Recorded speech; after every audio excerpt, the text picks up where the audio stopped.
Everybody, so today we're going to be finishing up chapter 4, La famille et la maison. So let's check out where we've been and where we're headed today. So with our vocabulary, we've talked about our families, described our homes and neighborhoods. With the verb avoir, we learned to share our age and find out other people's ages, talk about what we have and what other people have. With possessive adjectives, we learned to talk about things that belong to us, like my house, ma maison, your apartment, ton appartement, etc. And so today we're going to be learning some new adjectives, ways to describe people and things. And these adjectives are exceptional in that they work a little bit different than the typical adjective in French. So these are d'autres adjectifs. And so we know that most adjectives in French go after the noun. A lot of the adjectives we've seen in our experience so far go before the noun like they do in English, like a black cat. We would say a nice person. In French, they tend to put their adjectives after their nouns. And we're going to start to see that in the further chapters. But so far, some of the adjectives we've seen, like grand et petit, those come before the noun when they talk about size. And so the adjectives we learned today, beau, which means beautiful, nouveau, which means new, and vieux, which means old, they're also going to come before the noun the same way they would in English. So it makes these a little bit more familiar, which is nice. But the one tricky thing is these adjectives have a ton of different forms. So we're going to pay careful attention to the spelling and pronunciation of these adjectives because they are going to be very different. So let's take a look at how those break down. So you can see, I'll kind of pull this little bit down so we can read a little bit better, that the verb you're using, or the adjective you're using, is going to change depending on the thing that you describe. And this is like most adjectives. We know that adjectives have to agree in gender and number with our noun that we're describing, but here those differences are going to be huge. You can see, so it depends on if something is singular, for describing one thing like a house or a car, versus more than one thing like some apartments or some neighborhoods. We've got our feminine masculine version here in that plural side, which we've seen before. We've got the feminines for that singular. But here, if our word, that thing we're describing, starts with a vowel and it's masculine, like appartement or ami, the way you make this adjective is going to look different than if that masculine singular thing started with a consonant like père or grand-parent. So let's start by taking a look at when we describe something, one single thing that's feminine, like maison or ami with an E at the end, or copine. So our words, when they're going to kind of follow down through this track, they're going to say these are the words that mean beautiful, new, and old. So here we have the words belle, nouvelle, and vieille. Some examples to use this, describing one single thing that's feminine. I might say une belle maison, a beautiful house, une belle fleur, a beautiful flower, or une belle fête, a beautiful party. And something that will help you remember this, we know the word belle-mère, which means stepmom or mother-in-law. This can help you remember that the way you format the word beautiful for something singular and feminine is belle. It's a really helpful vocabulary term we've already learned. Now, what if we're describing something masculine? Well, if we're describing something masculine, let's take a look first if that thing starts with a vowel, like appartement, ami with just an I at the end, oncle. So here you're going to use the words belle, nouvelle, or vieille. And they sound similar, and that's because of some liaison that I'll show you in the next slide. So here it's un bel ami. So the L is going to come over to that A, and that's why it sounds the same as that feminine version. So it's un bel appartement, un bel arbre. So those are things you could also use. Un nouvel ami, un nouvel appartement, un nouvel arbre, un vieil ami, un vieil appartement, un vieil arbre. So we just did some examples with the word beautiful here. So now let's think about things that are masculine that start with a consonant, like père or grand-parent or voisin.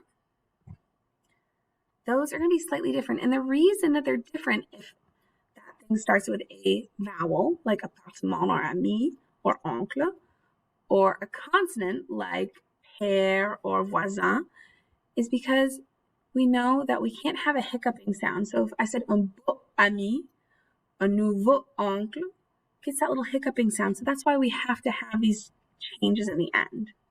So where it's un bel ami, un nouvel oncle, un vieil appartement, it'd be un beau père, un nouveau voisin, un vieux immeuble.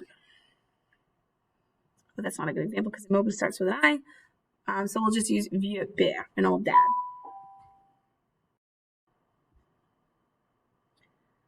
So let's look at some examples of this.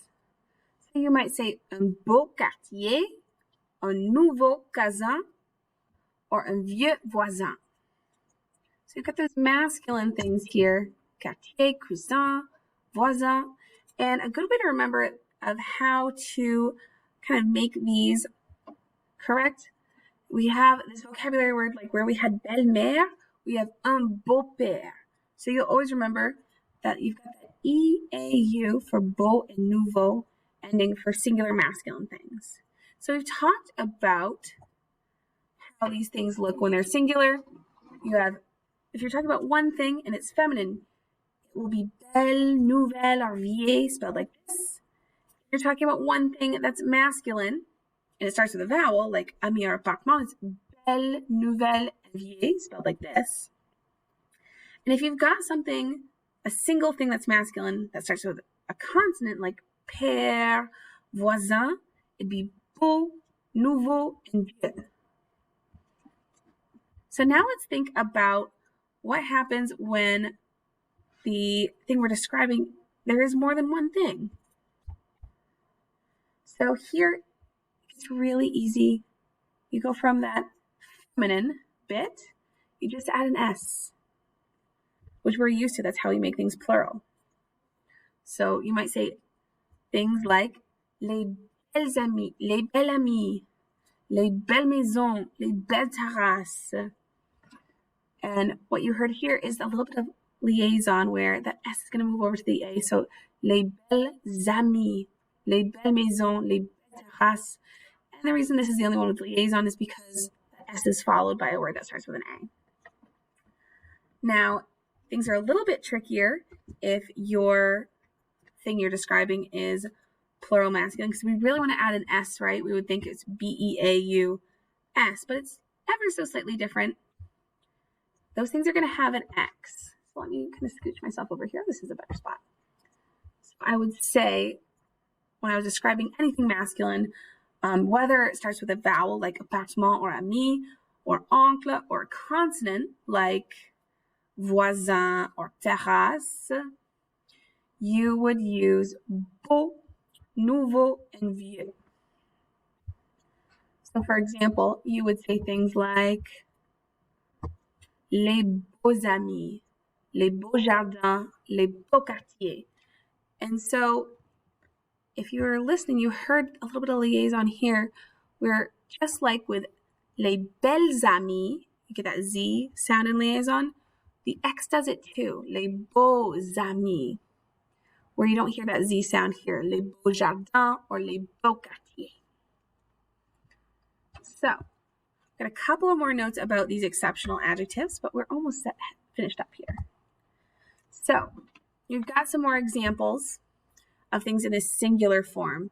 Une belle maison, une nouvelle maison, une vieille maison. We've got our singular things that start with a vowel like appartement, un bel appartement, un nouvel appartement, un vieil appartement, and our consonant, un beau quartier, un nouveau quartier, and un vieux quartier. Now, our plurals are a little bit tricky because when we use the word les, we've seen that, but I've got a little note here. When we use the word des, it means some, right? Some plural things like If I said des appartements, it'd be some apartments. Des cousins, some cousins. In French, when we use the adjectives nouveau, vieux, and beau, new, old, and beautiful, we're not going to use des. We're going to use de instead. So that is in very formal French. So in informal French, people are going to use des. And I know there's a little mismatch with the number there, but the French love a good exception, and so that's why formal French is just written a little funny. So you wouldn't say des belles maisons, you'd say de belles maisons. You would say de nouvelles maisons, de vieilles maisons. You wouldn't say des beaux appartements or des nouveaux appartements or des vieux appartements. It's de beaux appartements, de nouveaux appartements, or de vieux appartements. So it's important that even though this looks like it's singular, doesn't have that S at the end, that is what you're going to use when you use these three adjectives, beau, nouveau, and vieux. And that is only for these three adjectives, beautiful, new, and old. And something that I've already pointed out that we're going to stress here is that liaison. When we use beau, nouveau, and vieux that end with the X, when they come before a word beginning in a vowel or silent H, that X has that liaison to make that Z sound, like les vieux appartements, mes nouveaux amis. So that is the end of these exceptional adjectives. I know this is a little bit, so go ahead and go to those guided notes because they're going to give you a little bit more guidance and some more examples.